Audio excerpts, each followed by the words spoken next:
bienvenue dans ce 6e épisode du Petit Complément.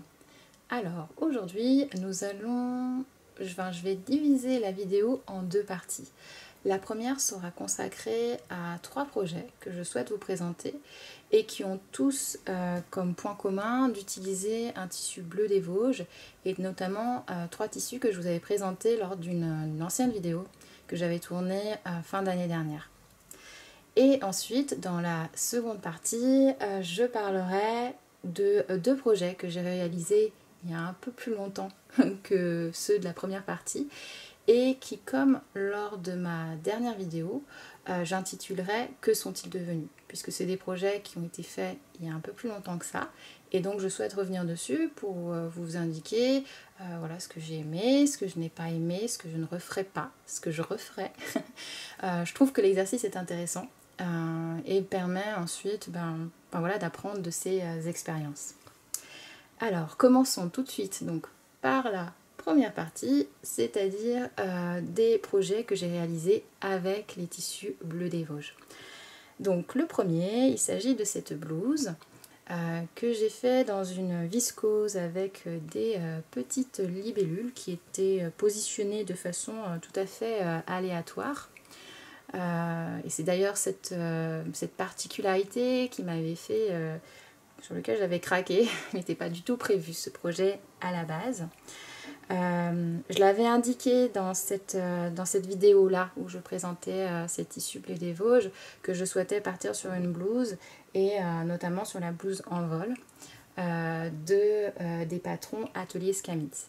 Donc je n'ai pas changé d'avis, c'est bien ce que j'ai réalisé. Donc la voici. Hop, mettre au milieu. Donc c'est une blouse qui est vraiment très légère. J'aime beaucoup ce modèle-là, enfin, en tout cas si j'ai eu envie de le coudre, c'est le fait qu'on ait cette encolure en V ici, les fronces aussi qui sont on a un empiècement et des fronces au niveau de l'empiècement, que ce soit sur le devant ou sur le dos. Donc ici, voilà. Et ensuite, vous avez les manches et elles se terminent par une petite bande au poignet. Donc resserrées avec pareil, elles sont assez larges et vous avez quelques petites fronces réparties tout autour de la bande de poignet. Voilà. Sur cette blouse, ce que je souhaitais indiquer, alors ce sont déjà les difficultés que j'ai rencontrées lors de sa réalisation. Alors la première et la plus importante, ce fut de travailler un tissu aussi léger, aussi souple. J'ai certainement fait l'erreur de ne pas préparer mon tissu, en tout cas de l'amidonner pour pouvoir le travailler plus facilement. J'y suis allée comme ça, très confiante. Et je pense que ça m'a montré que ce n'était pas une bonne idée, puisqu'il y a certaines pièces, en les découpant, je pense que je les ai déformées, notamment au niveau de l'encolure. Alors je ne sais pas si ça va se voir, ça se voit plus porté, j'insérerai des photos où là, cette pièce-là part un peu trop en biais. Voilà, c'est léger, mais je le vois. mais du coup, ça m'a... Voilà, ce fut un bon exercice et je pense que la prochaine fois, si je devais refaire un projet avec un tissu aussi fluide, aussi léger, il faut vraiment maintenant que j'essaye au moins de faire une fois, d'amidonner mon tissu. Donc voilà, ça c'était la première difficulté que j'ai rencontrée, mais je suis plutôt contente du résultat. Je souhaitais aussi parler des motifs. Donc il me semble de mémoire que je n'avais pas assez de tissu pour pouvoir vraiment essayer de voir à peu près comment je pourrais positionner les pièces pour qu'elles tombent bien au niveau des motifs. Et puis j'avais aussi, pour être tout à fait honnête, j'avais pas forcément envie de me prendre la tête avec ça, donc ça a été fait de façon tout à fait aléatoire. Et c'est là où je regrette de ne pas avoir prêté plus attention, même si peut-être que j'avais pas assez de tissu, puisque là finalement on coupe une partie, enfin cette partie-là, je suis de ce côté-là, je trouve que c'est pas hyper génial d'avoir une libellule qui est complètement coupée. Bon après ça reste, ça va, hein. Ça va, de toute façon je pense que ça aurait été compliqué d'arriver à ne pas couper aucune de libellule. Par contre c'est vrai que le dos je trouve va, même si oui forcément il y a des libellules qui sont coupées, c'est sûr, mais j'aime bien le rendu du dos. Je trouve qu'il est plutôt sympa, en tout cas il correspond à ce que j'avais en tête. Au niveau, je voulais juste revenir au niveau des fronces, ici au niveau du dos, pour vous indiquer la façon dont je me suis prise, surtout pour ce type de tissu qui est très fluide, et pour avoir un rendu fronce qui soit le plus régulier possible. Et pour cela, j'utilise une méthode que j'avais vue dans un des patrons. Alors, j'ai plus le nom en tête, je l'indiquerai en bas, de Christelle Benetou, où c'est une technique où on utilise, au lieu de monter avec un fil de fronce, on vient positionner des épingles à intervalles réguliers très très proches. Et qui permet vraiment de répartir de façon de bien répartir les fronces. Et c'est vrai que cette méthode là je l'utilise maintenant systématiquement. Je la préfère au fil de fronce, où je suis beaucoup moins à l'aise avec la technique des fils de fronce. Voilà, que dire d'autre sur ce projet là. Donc j'apprécie, alors je l'avais déjà vu plusieurs fois, que sur les patrons d'atelier Scamid, on a des finitions qui sont quand même plutôt intéressantes, notamment au niveau de l'intérieur. Donc ça c'est plutôt bien. Personnellement, là où je suis un peu moins fan, mais c'est un avis tout à fait subjectif, c'est le fait que les différents types de marges de couture qui sont incluses diffèrent d'un endroit à un autre, et il faut être très vigilant pour ne pas se tromper. Par exemple au niveau de l'encolure, donc toute cette partie là et ici, si je dis pas de bêtises, elles sont très réduites, on est à 7 mm, alors que à certains endroits on est à 1,5 mm. Bon, ce qui est normal puisque la créatrice nous propose de réaliser des coutures anglaises. Personnellement, je ne mets pas systématiquement des coutures anglaises de partout. Alors j'aurais pu le faire pour celui-ci parce que c'était un tissu qui est très fluide, mais je préfère d'autres finitions. Par exemple ici, j'ai utilisé, donc là on a un pli, je vous montre.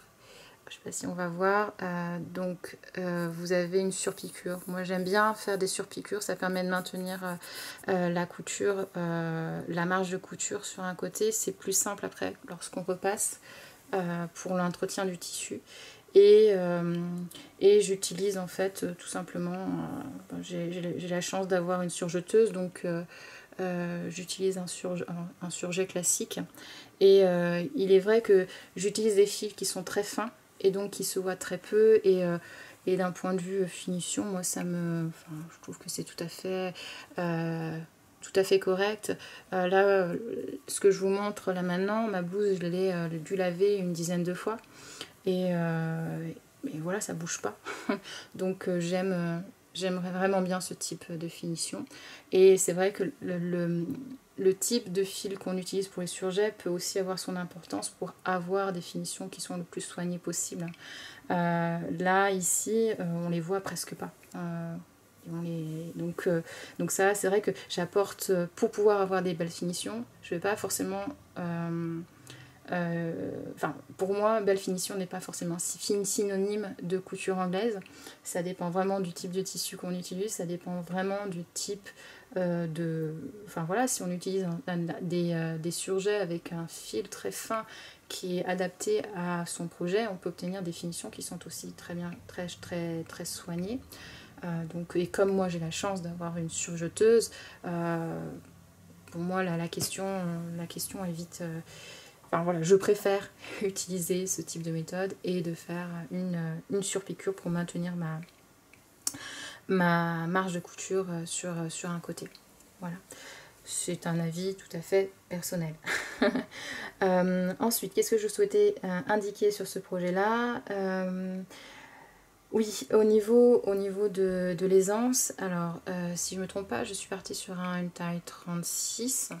La seule difficulté, enfin le seul endroit où je souhaiterais, où il faudrait que je réalise une modification si je devais repartir sur ce patron là, c'est au niveau des épaules que je trouve un tout petit peu tombante. Alors je ne sais pas si c'était le style qui était donné au patron, mais en tout cas moi c'est pas un style qui me correspond. Et si je devais reprendre ce patron là, je remonterais la ligne ici d'épaule enfin voilà. J'aime bien quand les épaules sont bien dessinées, je préfère. Et également, j'ai revu au niveau des côtés que je trouvais bien trop grands. Même avec ce tissu-là qui est très fluide, j'avais vraiment l'impression de nager dans ma blouse. Donc j'ai revu les côtés.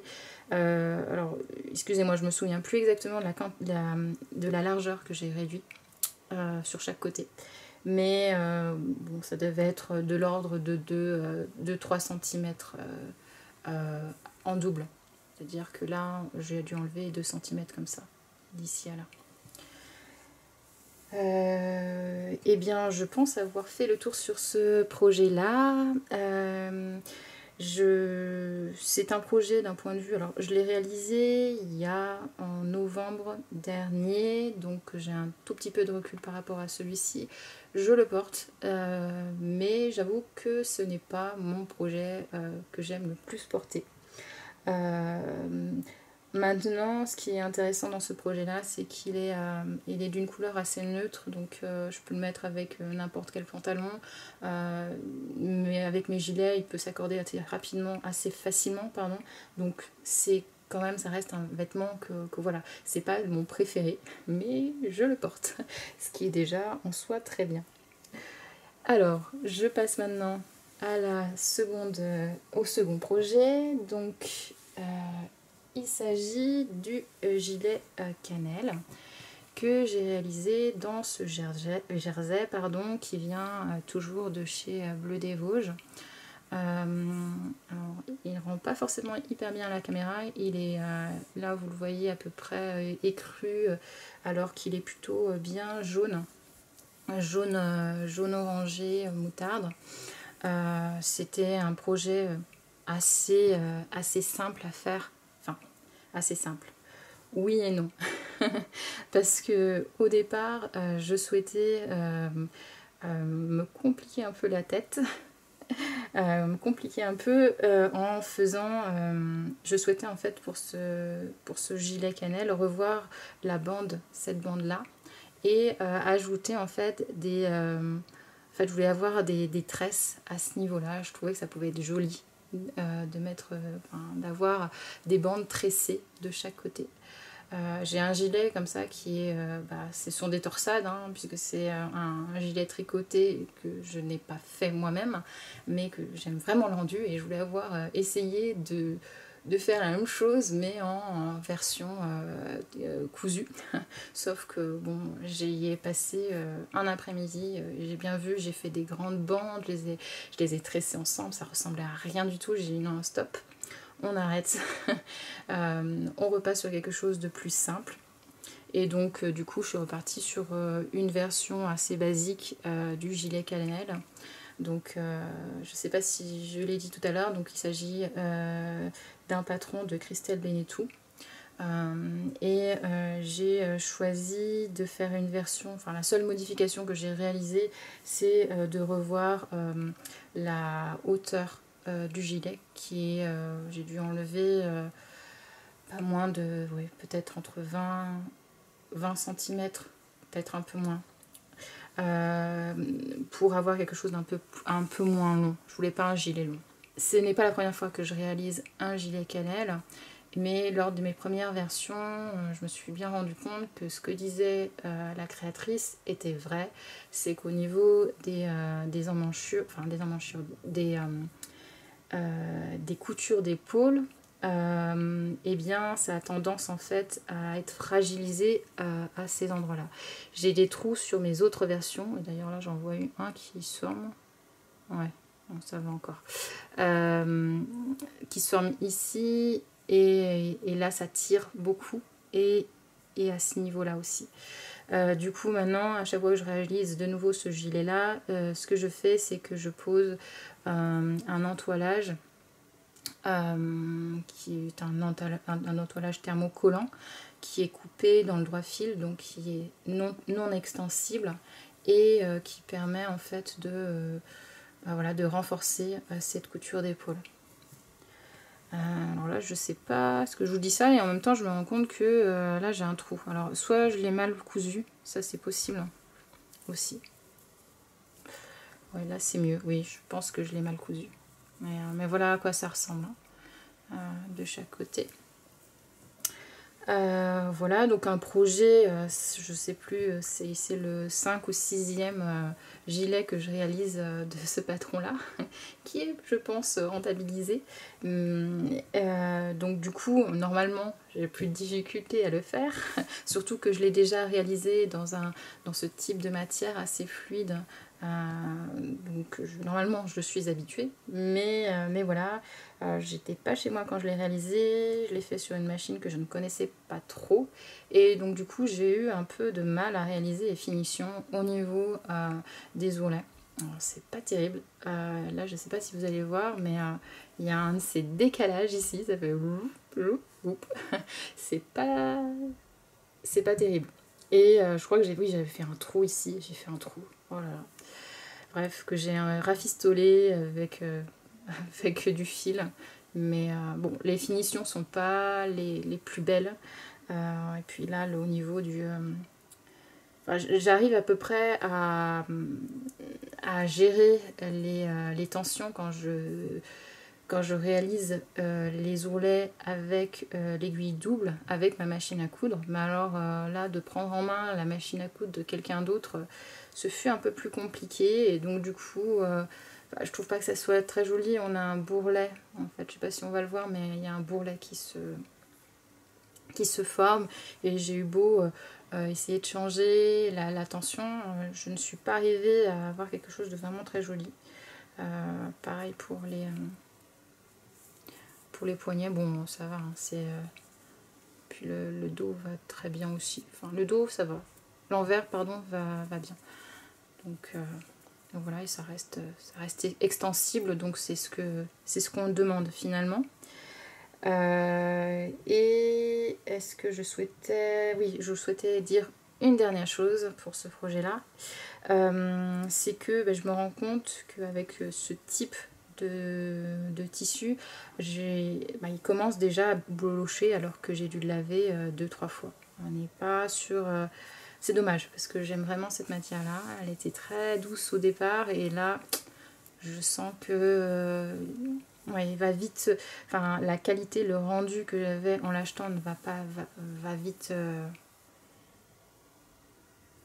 changer, ce qui est dommage. Maintenant voilà, s'il reste je pense que je vais quand même encore le porter un certain temps, puisque c'est un projet tout à fait basique et que l'on enfile très facilement, notamment pour l'associer avec la blouse que je vous ai présentée à l'instant.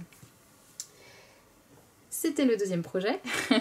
Et maintenant je passe donc au dernier projet bleu des Vosges. Donc ça, il s'agit du projet que j'ai réalisé, le dernier projet que j'ai terminé. Donc nous sommes sur le même type de tissu que le précédent. La seule différence, c'est la couleur qui change. Et de mémoire, lors de mon ancienne vidéo, j'avais indiqué que je souhaitais partir sur la réalisation d'une blouse idylle en faisant une modification pour pouvoir avoir un rendu type pull secret que les tricoteuses, comme ça qu'on dit, connaissent bien, puisqu'il s'agit d'un modèle qui est fait au tricot. Et donc c'est ce que j'ai essayé de faire pour ce projet-là. Alors je reviens juste sur la blouse idylle. Donc la blouse idylle, à l'origine, c'est une blouse d'atelier Scamit qui est fait pour des tissus chêne et trame. Mais j'avais voulu, lors de ma première version, parce que c'est ma deuxième, celle-ci, tenter de le faire en maille. Donc c'est ce que j'ai fait. Et ça avait fonctionné. Donc du coup je me suis dit bah tiens je retente. Je vais me baser sur ce modèle là qui finalement rend plutôt bien avec une maille. Rend plutôt bien avec une maille. Sachant que j'ai fait quand même des ajustements pour pouvoir être utilisable pour une maille.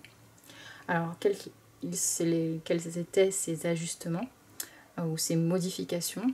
Donc la première a été faite surtout au niveau des boutonnières, de cette bande là qui finalement j'ai été obligée pour éviter qu'elle ne se détende de renforcer avec un entoilage thermocollant assez fin et souple, toujours coupé dans le droit fil, pour vraiment renforcer que ça ne se déforme pas. Donc voilà, ça c'était l'une des premières modifications que j'ai faites. Ça donne ça. Je vais vous montrer le dos. Donc oui, je pars un peu dans tous les sens, mais le modèle de la blouse idylle, c'est un modèle qui est boutonné dans le dos, comme vous le voyez. Et qui, si je dis pas de bêtises, est monté avec une encolure en V avec des parmentures. Voilà. Par contre, j'ai fait pas mal de modifications à ce niveau-là, donc de mémoire, c'est pas du tout comme ça qu'est le patron à la base.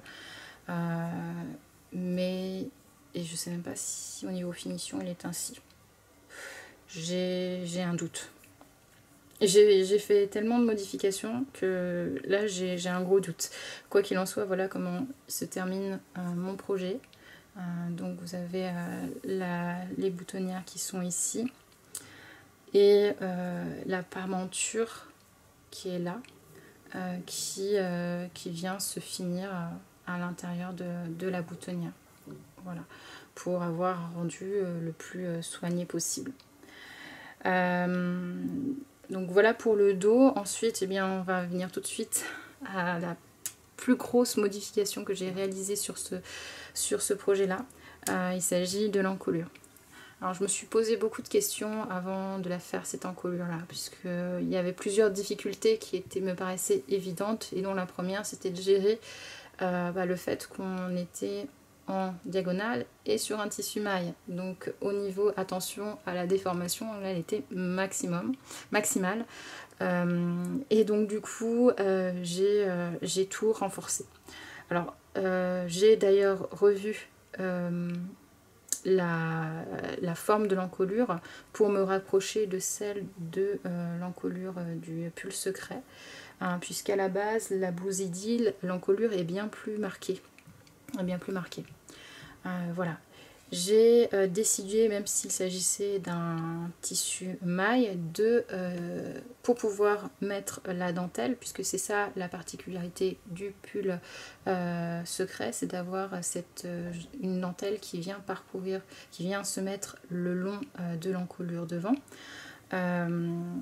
Eh bien, pour moi la seule solution c'était de mettre une parmenture. Je me rends compte que mon projet n'est plus du tout dans le bon sens, on va le retourner, ça sera mieux ainsi. Donc voilà comment ça se présente.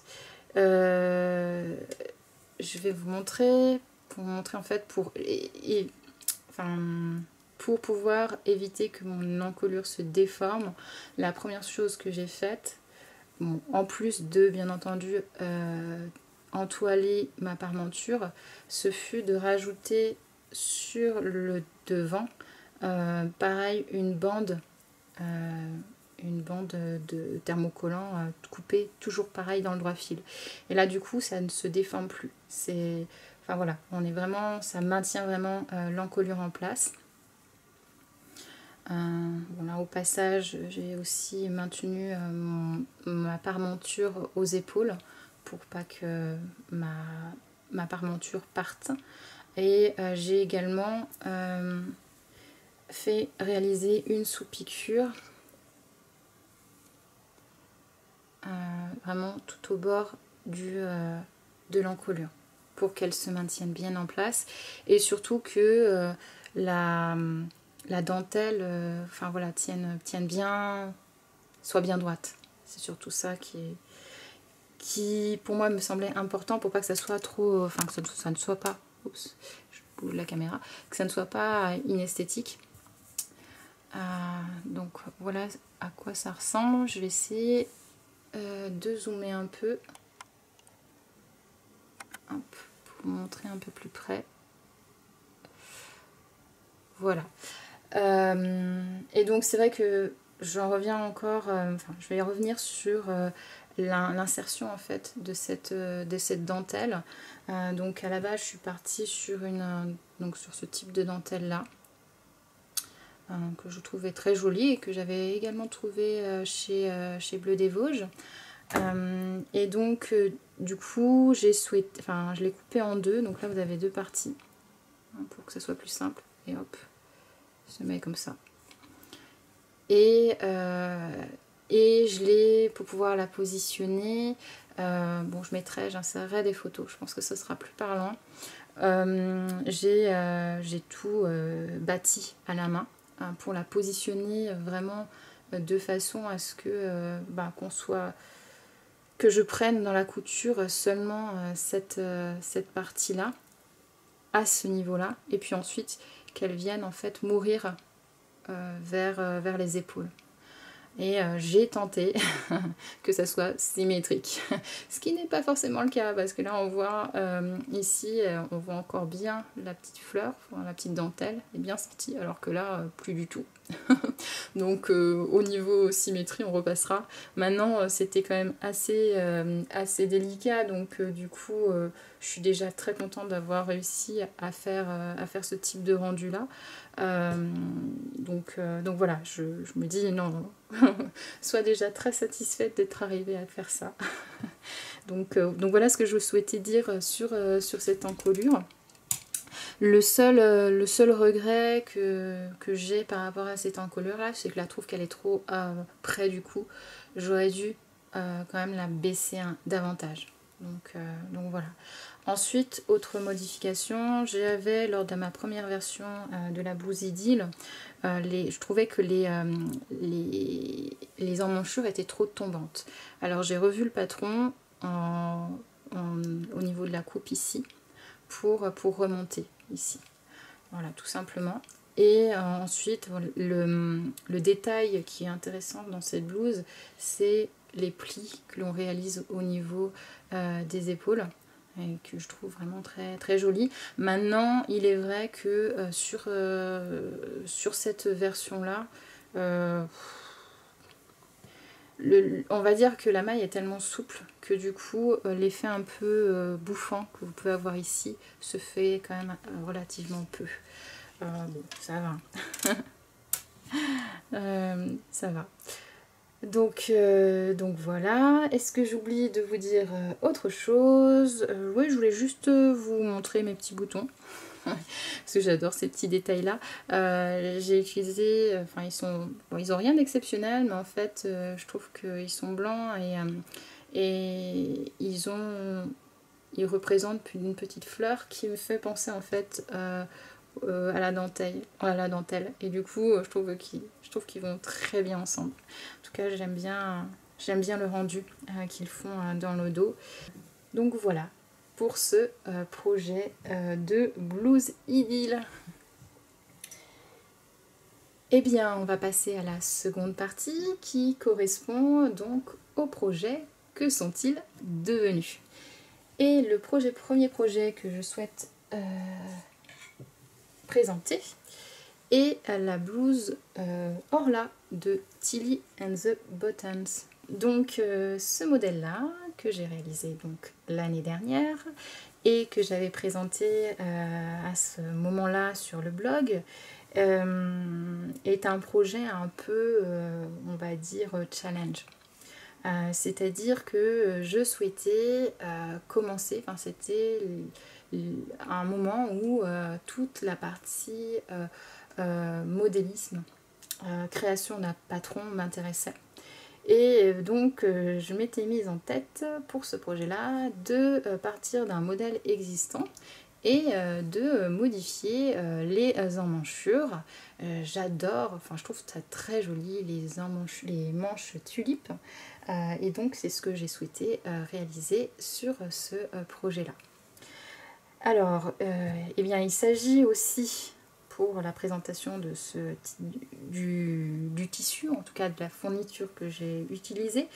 Il s'agit aussi d'un tissu bleu des Vosges, décidément. En fait, j'en ai cousu énormément, je me rends compte, de tissu bleu des Vosges. Mais j'avoue que j'ai vraiment beaucoup de... Enfin, j'aime vraiment beaucoup cette boutique. C'est la boutique où je trouve le plus de tissus qui me correspondent. Donc c'est tout à fait normal que j'en présente beaucoup. Donc un tissu bleu des Vosges qui je crois est en polyester si je dis pas de bêtises, et je pense que c'est un crêpe de polyester qui est très fuyant, mais je me souviens de ce projet là, pareil, que je n'avais pas utilisé d'amidon à l'époque et pareil, c'était pas forcément une très bonne idée.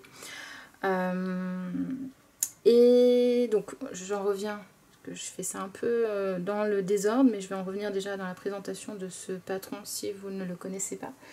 Donc le patron de la blouse Orla est un patron de blouse très cintré qui a normalement des manches 3/4 si je ne dis pas de bêtises, un col avec qui est travaillé. Je vous laisse aller voir, je ne sais pas comment ça s'appelle, mais un col qui est assez travaillé, donc il n'y est pas celui que j'ai mis.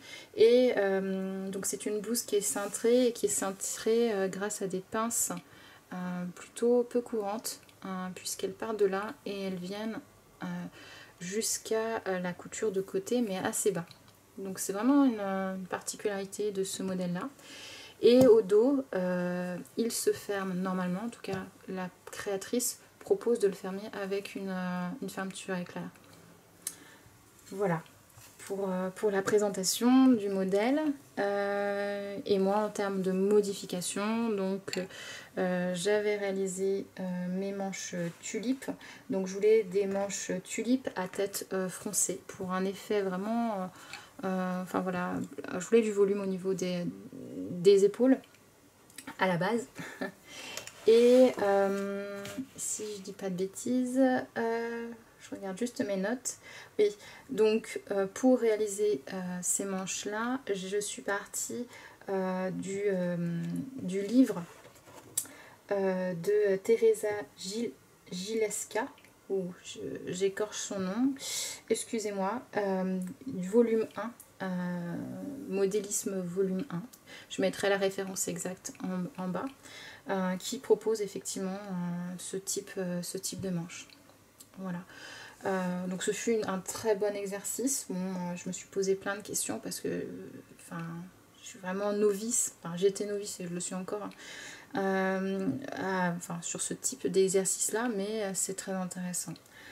Je ne vais pas forcément revenir sur toute cette partie là, je l'avais développée sur le blog et j'avoue que je me souviens plus exactement de tout ce qui s'est passé, donc je préfère ne pas trop en parler parce que je risque de dire des bêtises. Mais si ça peut vous intéresser, mon expérience sur ce type de modification, je vous invite à aller voir sur le blog. J'avais rajouté, donc comme je le disais tout à l'heure, un petit col pointu. J'avais rajouté ces rubans-là. Je trouvais que j'aimais bien le style que cela donnait aux vêtements.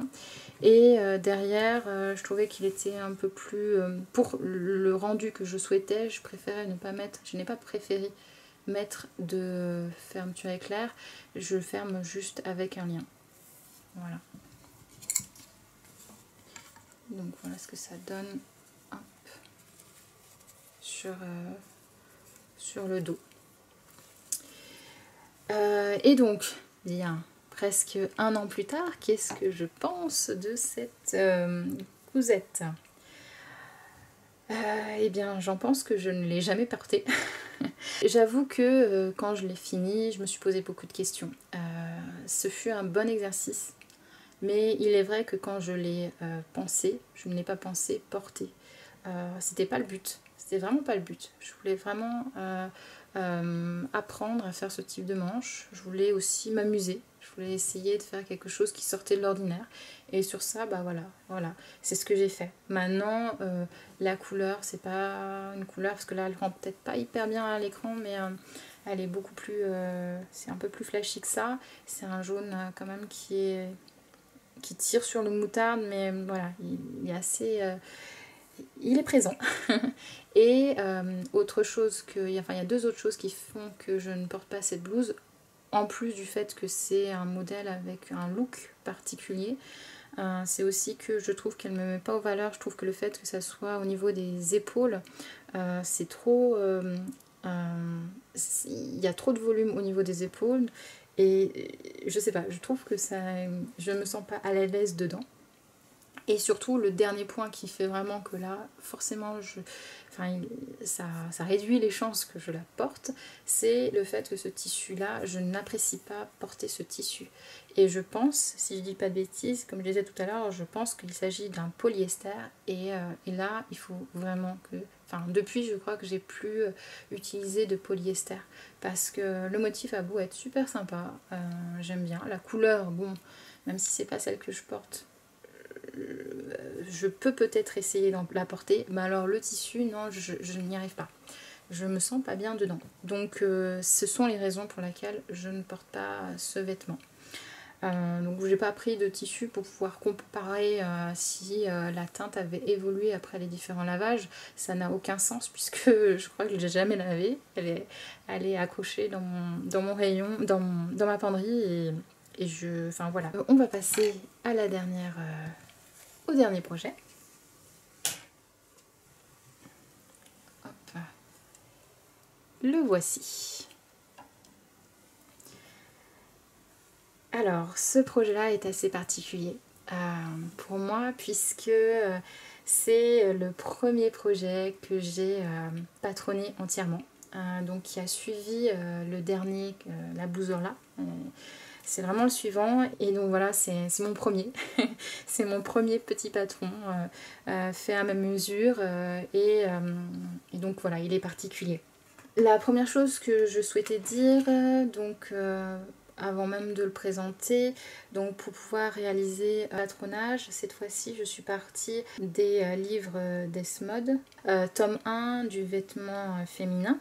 Du coup, je suis partie sur le fond de base sans pince qui permet de réaliser une blouse assez simple avec des manches...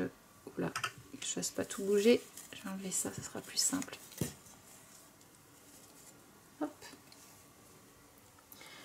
Qui permet de réaliser des manches kimono. Voilà. Puisque pour une première, je souhaitais faire quelque chose d'assez simple pour me concentrer sur bien comprendre comment quelles sont les différentes étapes pour arriver à un patron et comment faire les différents types d'ajustements. Enfin voilà, je préférais partir sur quelque chose, une base très simple. Donc s'il s'agit d'une blouse que j'ai souhaité faire ajuster au niveau de la poitrine et qui a plutôt assez ample au niveau des hanches. Là on est légèrement en arrondi au niveau du bas. j'ai souhaité aussi donc avoir une encolure, j'ai travaillé l'encolure de façon à ce qu'elle soit dégagée au niveau du cou. Et je souhaitais aussi avoir une petite, au milieu un peu, une encolure qui soit échancrée au milieu. Voilà. Au niveau des manches, donc elles sont en un seul tenant et elles viennent se terminer par un petit revers de manche aux extrémités. Voilà. Donc assez simple. Hein. La petite fantaisie se situe au niveau de la couture d'épaule et qui va, puisque les manches sont dans le prolongement qui se continue sur les manches. C'est l'ajout en fait d'une bande brodée à ce niveau-là. Donc voilà à quoi ça ressemble et que j'avais repris mon patron, j'avais enlevé 1,5 cm qui correspond à 2 fois 1,5 cm, ça veut dire 3 cm correspond à la bande, à la largeur de la bande, et donc j'ai enlevé 1,5 cm de chaque côté pour pouvoir insérer cette bande là. Et donc au dos ça donne ça.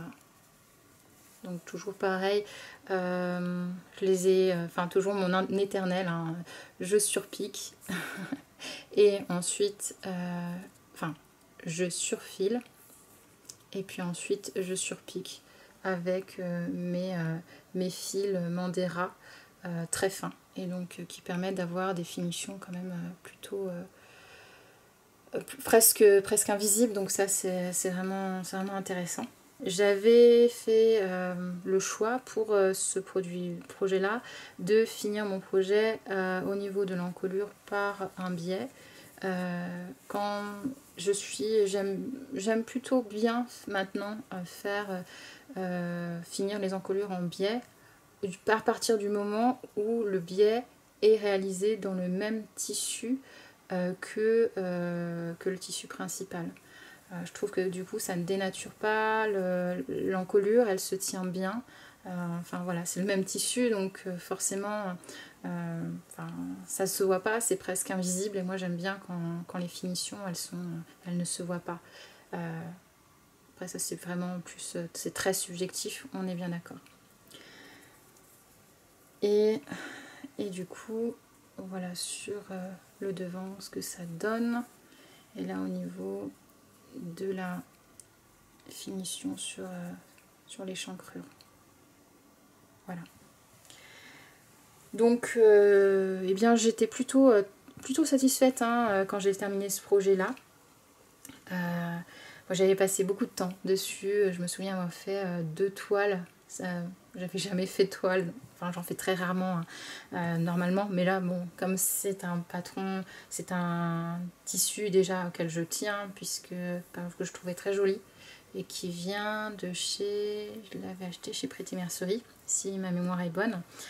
Et donc du coup je voulais pas le gâcher, et de toute façon comme je me lançais un peu dans le vide, forcément c'était inimaginable de ne pas faire de toile, et je me souviens avoir fait 2 toiles, de les avoir portées, d'avoir pendant toute une journée chez moi pendant un week-end pour voir si au niveau de l'aisance, parce que c'était au niveau des bras, je voulais m'assurer que je pouvais les lever comme c'est relié, la manche est reliée au corps dans le cas d'une manche kimono. Je voulais m'assurer que voilà, mes gestes étaient... je me sentais bien dans le vêtement tout simplement. Et donc c'est une petite anecdote, mais c'était assez rigolo de porter un projet non terminé où voilà, les bords étaient complètement francs, il n'y avait pas d'encolure et tout. C'est rigolo. mais voilà, ça me laisse un bon souvenir. On revient maintenant en 2019 et ce que j'en pense de ce projet-là. Alors, sur l'étape, on va dire, de patronage, toute cette étape-là, je trouve que je m'en suis plutôt bien sortie, parce que c'est un vêtement où je suis, comme je le disais à l'instant, je suis à l'aise et je le suis toujours maintenant. Maintenant, il y a quelque chose qui fait que au bout d'un moment, je ne l'ai plus porté. Tout simplement parce que il a commencé à se découdre à ce niveau-là, juste en bas de l'échancrure, ici. C'est complètement, enfin, c'est décousu quoi. Et ça, j'ai voulu innover, hein, j'ai voulu faire quelque chose, j'ai voulu tenter quelque chose qui, je pense, ne fonctionne pas. C'est que mon échancrure est pas assez ouverte ici, et donc du coup il y a très peu de tissu. Alors je vais peut-être zoomer un peu pour que vous puissiez voir. Hop. Là, si on la place de façon, enfin, comme elle se place naturellement, finalement, le V est très peu échancré. Et donc, du coup, forcément, il faut couper ici pour pouvoir ouvrir et retourner. Parce que là, alors je ne sais pas si vous allez le voir, mais j'avais pris le parti de faire, d'avoir cette bande, cette parmenture-là, qu'au lieu de la parmenture de la retourner sur l'envers, je l'ai retournée sur l'endroit. Et le problème, c'est qu'à un moment donné, du coup, pour pouvoir retourner le tissu, on est obligé de couper au milieu, ici. Sauf que là, forcément, il y avait très très peu de tissu, puisque on n'est pas ouvert comme ça. Donc du coup, toute la partie là, il y avait tellement peu de tissu que, à force d'être sollicité, surtout que c'est un endroit qui est sollicité, ça a craqué, ça a lâché. Donc du coup, en soi, c'est pas très grave, on est bien d'accord. Sauf que s'il y a un truc que je n'aime pas faire en couture, c'est de reprendre les vêtements. Donc du coup, elle est restée un temps hyper long. Enfin, je m'en suis rendu compte en fait après un lavage, et donc du coup elle est restée dans mon panier à repassage. J'avais pas du tout envie de la reprendre. Et donc là, juste aujourd'hui, je crois que ça fait 6 mois, même plus, 8 mois qu'elle est dans ce panier-là. Et je viens de la ressortir, je l'ai repassée pour vous la présenter un peu quand même un peu plus soignée. Mais il faudrait effectivement je pense que c'est tout à fait, il faudrait que je fasse une encolure un peu plus échancrée et reprendre toute cette partie-là. Alors, bon voilà, si un jour je suis motivée, je le ferai.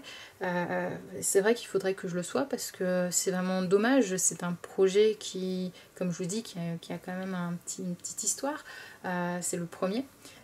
Et je le garderai bien entendu parce que voilà, c'est le premier. Et c'est dommage parce que je le porte pas parce que voilà, j'ai la flemme de le reprendre. Des fois, il y a des choses qui s'expliquent pas en couture. Mais bon, c'est voilà la raison pour laquelle, malheureusement, je ne porte pas ce projet. Eh bien, je pense avoir fait le tour de ce que je souhaitais aborder aujourd'hui.